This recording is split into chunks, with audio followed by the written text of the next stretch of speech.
La gestión empresarial con valores. Un podcast de la Asociación Católica de Propagandistas y Acción Social Empresarial.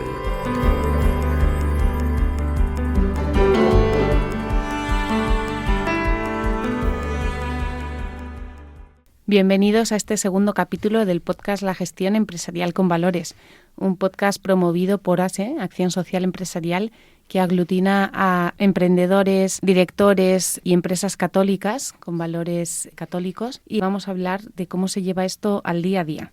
Después de ese primer capítulo en el que entrevistamos a José Antonio Trujillo, director general de SAMU, de Servicios de Asistencia Médica y de Urgencia, hoy tengo conmigo a Rafael Vivas Bilbao, que es director gerente de Explain, en este podcast que además es realizado por la Asociación Católica de Propagandistas. Yo soy Ana Campos y os invito a quedaros aquí con nosotros porque Rafael nos va a explicar cuál es su empresa, a qué se dedica y cómo llevan estos valores en el día a día. Bienvenido, Rafael. Muchísimas gracias por la invitación. Gracias por estar aquí. Como decía, eres gerente de Explain, de una consultoría de empleo y recursos humanos, que además es una consultora global en transformación cultural. Bueno, antes de empezar a profundizar, quiero que nos cuentes un poquito a qué se dedica tu empresa. Bueno, es verdad que todo el mundo lo podría identificar como consultoría de recursos humanos, pero el posicionamiento es un poco diferente. Nosotros queremos transformar la cultura para que las empresas sean más humanas, que puedan cuidar más a las personas. Y hay un término que utilizamos mucho, porque es un término que proviene de una metodología muy particular, que es el de experiencia de empleado. Intentamos mejorar la experiencia de empleado a través de diferentes iniciativas, algo que está muy conectado con muchas cosas que habréis oído hablar de well-being, del bienestar en las organizaciones. Toda esta experiencia al final es un concepto muy abstracto que es muy fácil saber cuánto dinero tenemos en la cuenta bancaria o quién ha llegado antes a la meta en una carrera. Pero ¿cómo se mide esa experiencia de empleado o esa satisfacción o la empatía en una empresa?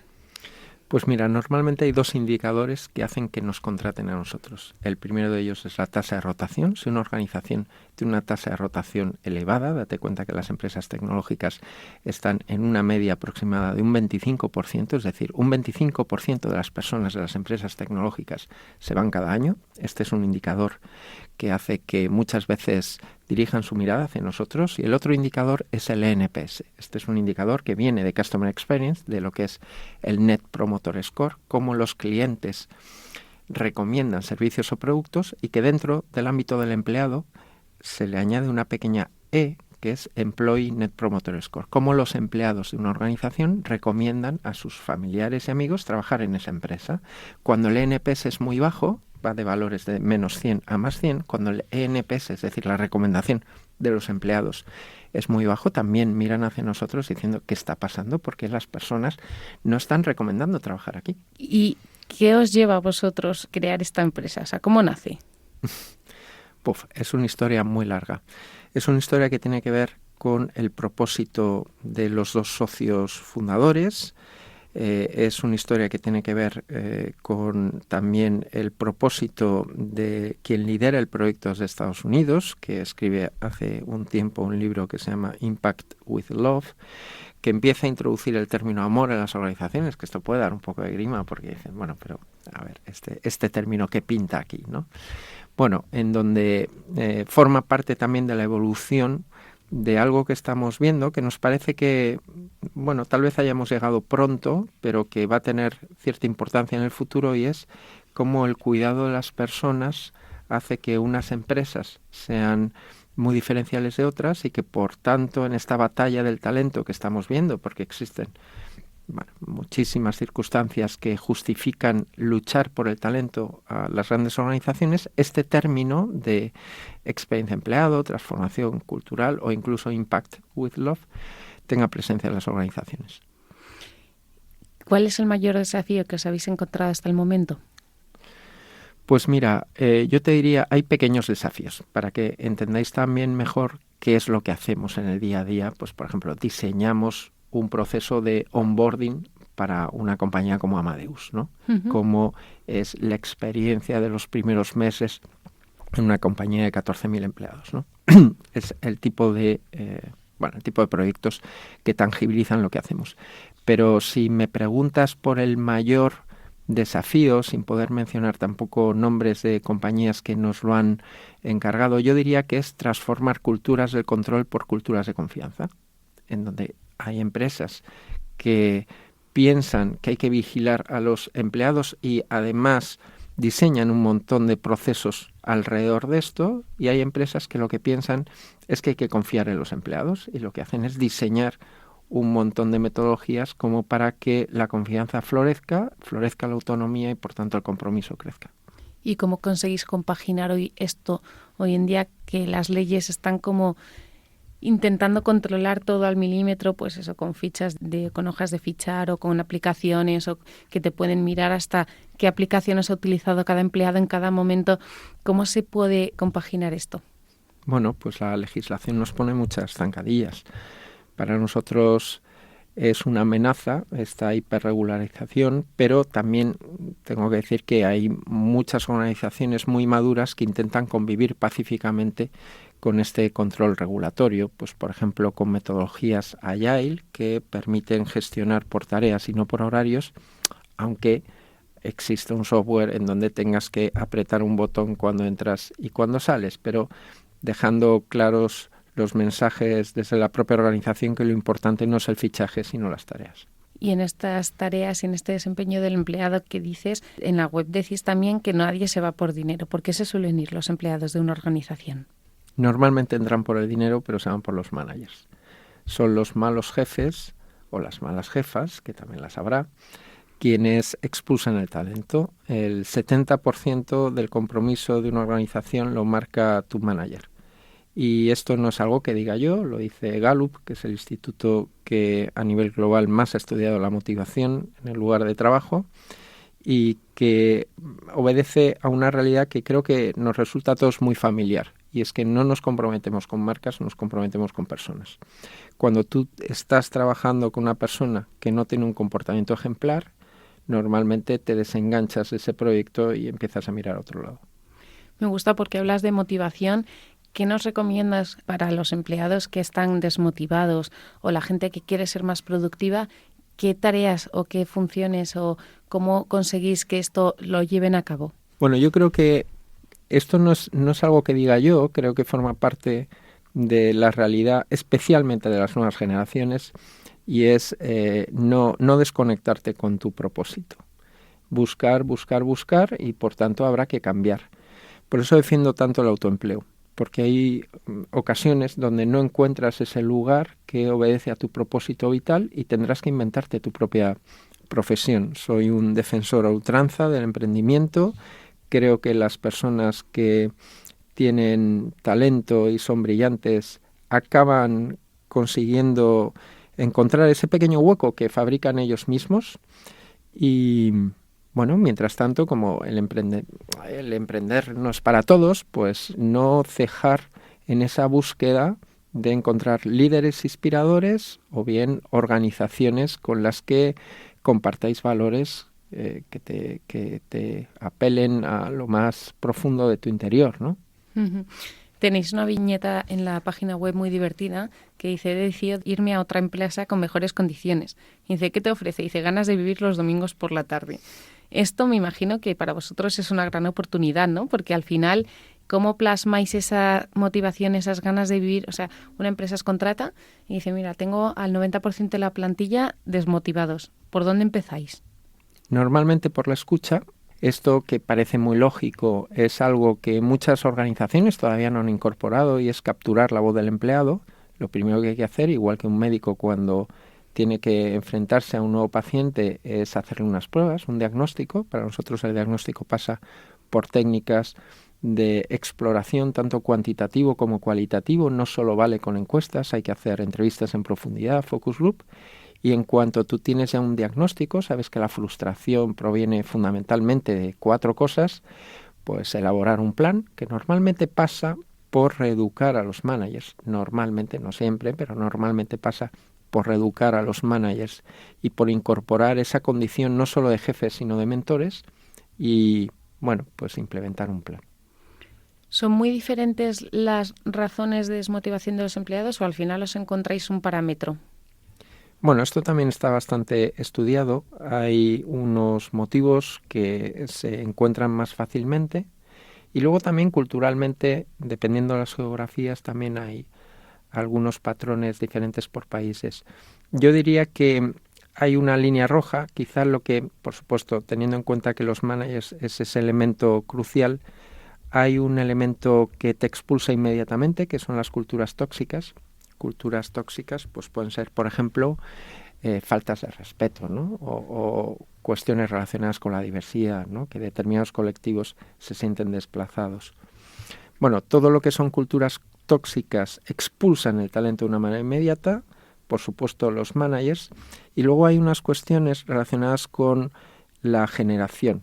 Si tu generación es una generación Z, pues te va a expulsar, por ejemplo, las faltas de la posibilidad de crecimiento o el no dejarles tiempo libre, porque quieren tener otra vida aparte del trabajo. Si tu generación es la generación millennial, te vas a encontrar con otro tipo de razones, o la X o los boomers, pero yo diría que sobre todo culturas tóxicas expulsan el talento y luego el papel de los managers que te hagan sentir que de verdad les importas.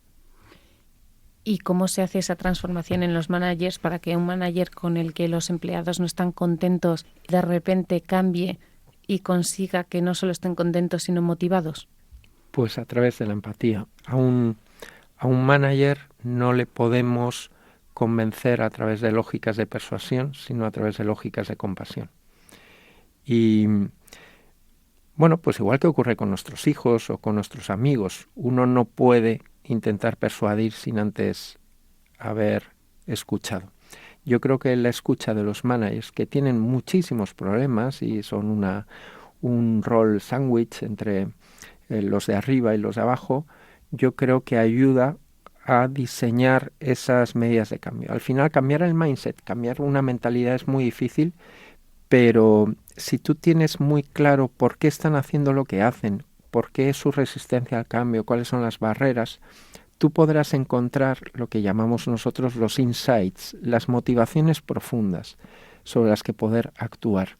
Hay veces que, claro, cuando un manager te dice que no puede ayudar a sus equipos a crecer porque si no se queda al descubierto con sus clientes, empiezas a entender el problema un poquito más en profundidad y es por qué la frustración del manager que tiene una retribución variable muy importante en su salario por vender proyectos, por lo que es la satisfacción del cliente. Claro, si ayuda a sus equipos a crecer, se quedan sin sus equipos, se quedan al descubierto.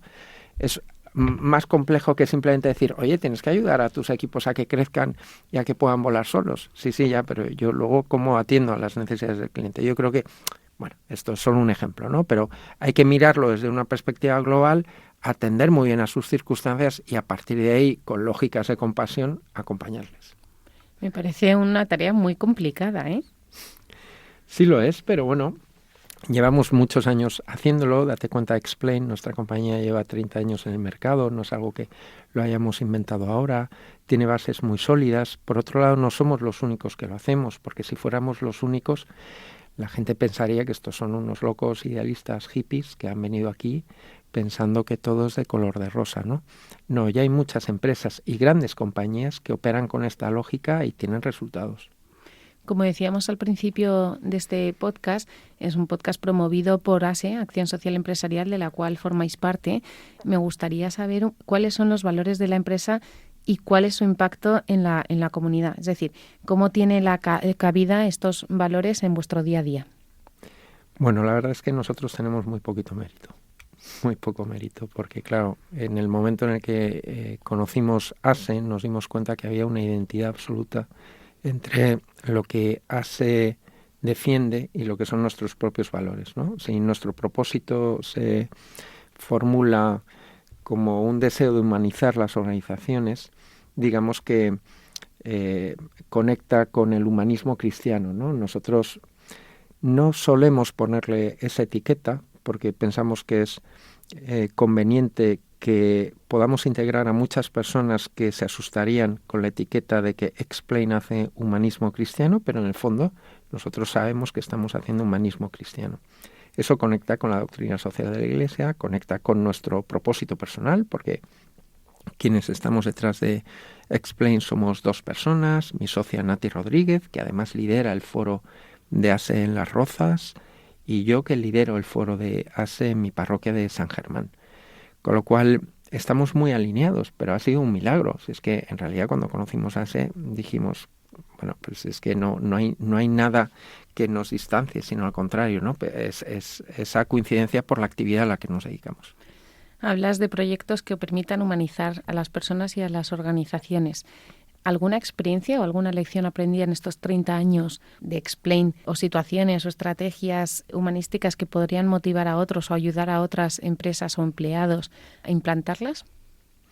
Bueno, mira, sí puedo hablar de algún proyecto que es más público que otros, porque te puedes imaginar que gran parte de los proyectos relacionados con consultoría suponen una gran confidencialidad, un deber de bueno, no ir desvelando mucho de lo que hacemos, pero hay algunos casos que son más públicos. Por ejemplo, en BBVA llevamos trabajando 4 años con el área de Wellbeing, están haciendo un trabajo fantástico. Nosotros les acompañamos en algo que, bueno, ha sido difundido por muchos medios, de que a las personas cuando se las cuidan del negocio, y en esa lógica, bueno, pues hemos hecho cosas tan variadas como ayudarles a cuidar el sueño de sus empleados, ayudar a cuidar la salud mental y también ayudar a ser eficientes con el tiempo, a ser cuidadosos en las reuniones, a, por supuesto, vigilar la desconexión digital.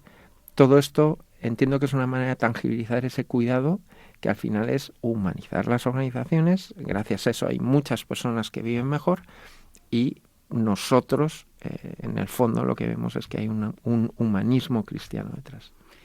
Hablas, por ejemplo, de cuidar el sueño de los empleados. ¿Esto cómo se puede llevar a cabo? Porque al final pertenece a la vida personal de cada uno y estamos hablando de una empresa. Bueno, muchas campañas de concienciación, invitar a los más expertos sobre el cuidado del sueño, sobre hábitos del sueño, sobre los fundamentos que hay detrás, hacer talleres con empleados, talleres a los que han asistido cientos y cientos de empleados de BBVA, y luego dar un pasito más para allá. Incluso se puede hacer, esto es un poco más complicado, pero se puede monitorizar tu sueño y premiar a aquellos que duerman más. Si tú voluntariamente aceptas el llevar una pulsera que mida tus horas de sueño y medimos cuánto duermes al comienzo del programa y cuánto duermes al final y premiamos a los que suban las horas de sueño, bueno, pues ahí hay un compromiso con el descanso que va más allá de formación o de charlas teóricas. Hablamos mucho de la experiencia de empleado, de entender cómo se sienten las personas en relación con su trabajo. Vosotros también trabajáis la productividad laboral, la retención del talento, las tendencias en experiencia de empleo y en la atracción del talento. ¿Cómo se lleva todo esto al día a día? Porque la atracción de talento puede resultar fácil pensar, a lo mejor, pues coger a las personas que más encajen con un perfil, ¿no? Pero el desarrollarlo y el retenerlo. Bueno, mira, la parte de atracción no es tan fácil como parece. Luego paso a lo que es comprometer a las personas y más que retener, vincular, ¿no? Ya sabes, el término retener normalmente está siendo muy cuestionado porque parece que es un secuestro, ¿no? ¿Cómo nos vinculamos con el talento? Pero respecto a la atracción, no es tan fácil porque las compañías están muy acostumbradas a un exceso de maquillaje, ¿no? Y decir, oye, trabajar aquí es fantástico, sin hacer un ejercicio importante de reflexión sobre su propuesta de valor. Para nosotros es muy importante, no somos la típica agencia que hace anuncios para atraer talento, aunque a veces lo hemos hecho, sino que somos más bien una compañía que ayuda a diseñar la propuesta de valor al empleado como paso previo a esa campaña de atracción de talento. Y ahí me parece que las empresas tienen mucho territorio de mejora, porque esa reflexión no se hace, simplemente se lanzan contenidos en LinkedIn de lo fantástico que es trabajar aquí, sin hacer ese ejercicio serio, que desde mi punto de vista tiene una gran necesidad de conexión con el propósito de las compañías. ¿Cuál es la huella positiva que estoy dejando en mi entorno? respecto a lo que es la motivación y la vinculación con las personas, creo que pasa por mostrarse vulnerables, saber que se pueden hacer mejor las cosas, incluso en aquellas empresas que están más evolucionadas, intentar conectar con esas necesidades permanentes del ser humano que al final son principios clásicos, y esto conecta también con el humanismo cristiano, el respeto a la verdad, tratar a las personas con respeto.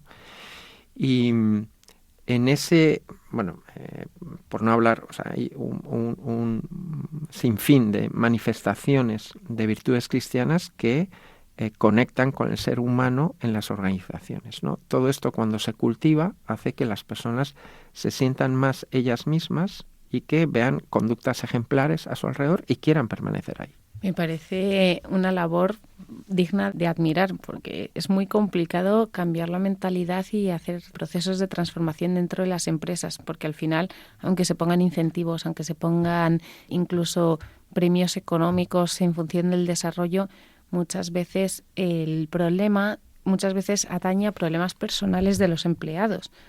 ¿Eso cómo lo trabajáis?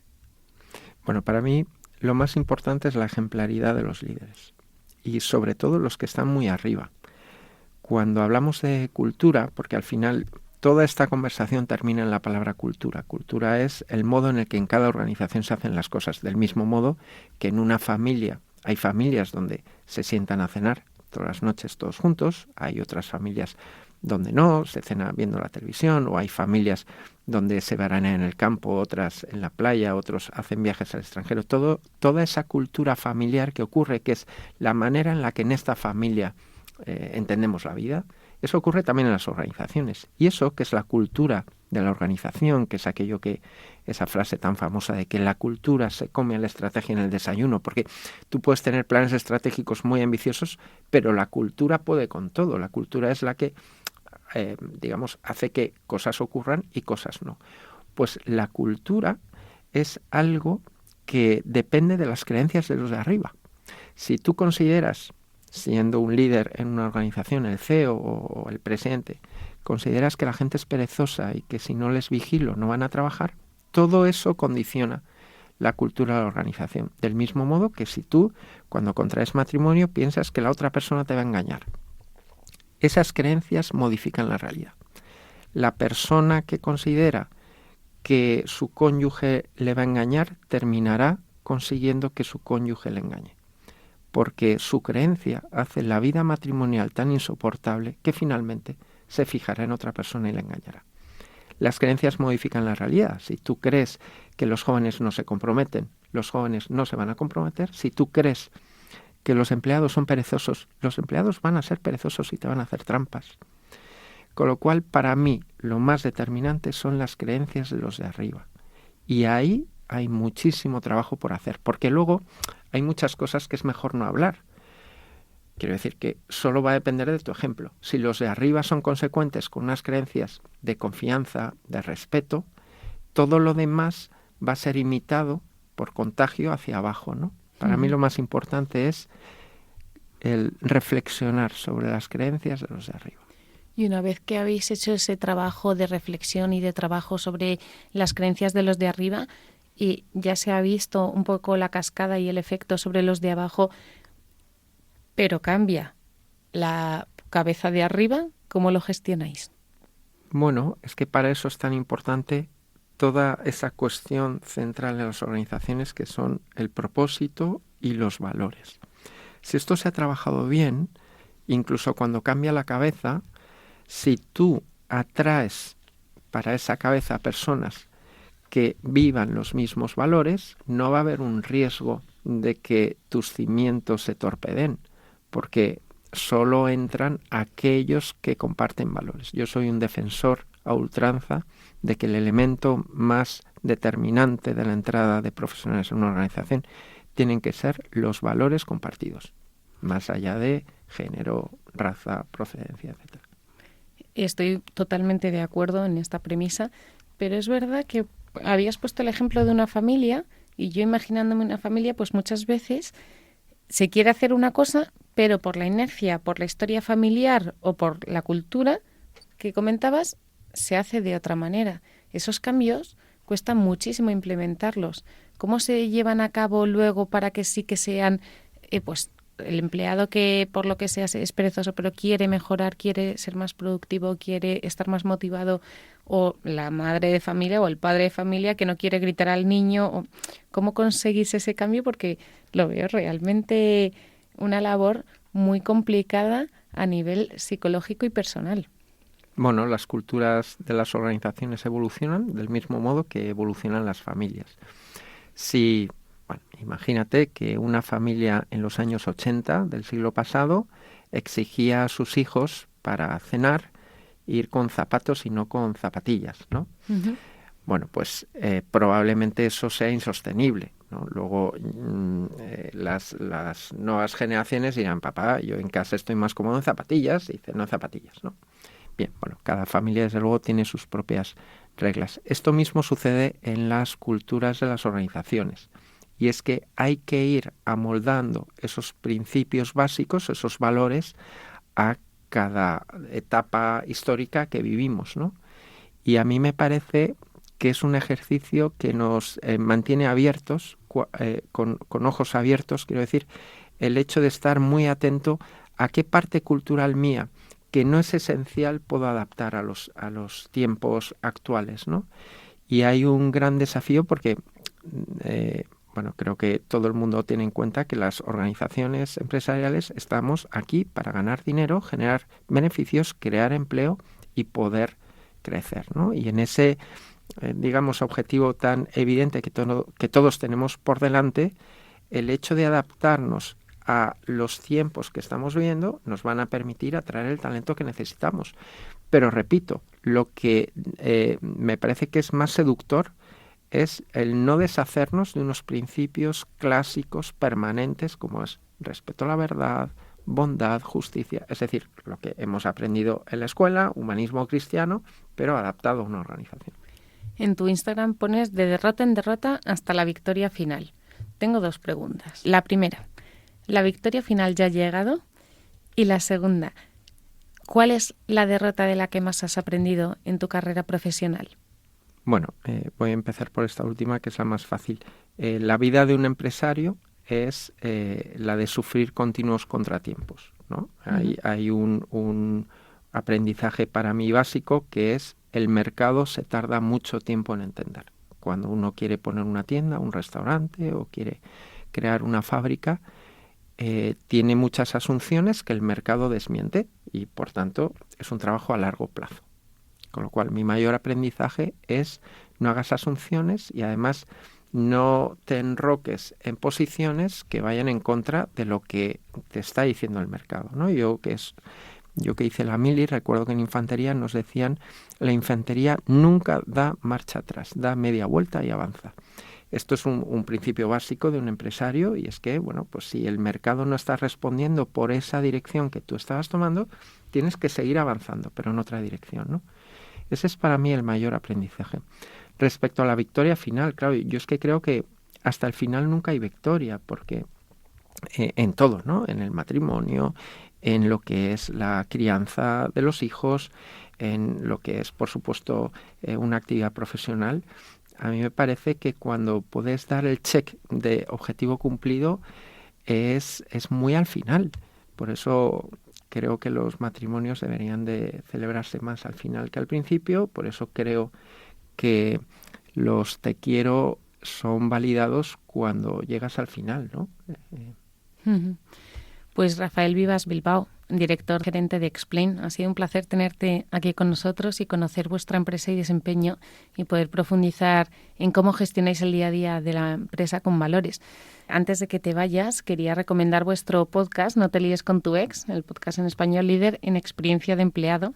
Además, me gustaría que nos dijeras dónde pueden encontraros, dónde pueden contactar con vosotros las personas que hayan escuchado este podcast y hayan dicho, yo quiero estos servicios.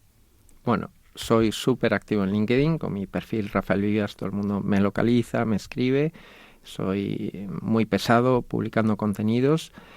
Luego, a nivel empresarial, está la web de nuestra empresa, tanto explain.com, que es nuestra matriz de Estados Unidos, como explain.com.es, que es la compañía que lideramos nosotros en España. Yo creo que es la manera más sencilla de localizarnos. Pues muchas gracias por compartir con nosotros este ratito. Al contrario, gracias a vosotros. Si os ha gustado esta entrevista, no dudéis en compartirla con vuestros amigos y familiares y conocidos, para que entre todos podamos hacer un mundo diferente trabajando cada uno sobre nuestro ámbito de actuación. También podéis suscribiros a este podcast para poder tener toda la información de cada publicación y así escuchar todas las entrevistas que vamos a ir realizando a diferentes empresas que contribuyen con Acción Social Empresarial, quien junto con la Asociación Católica de Propagandistas ha hecho posible este espacio. Recibid un fuerte abrazo de Ana Campos.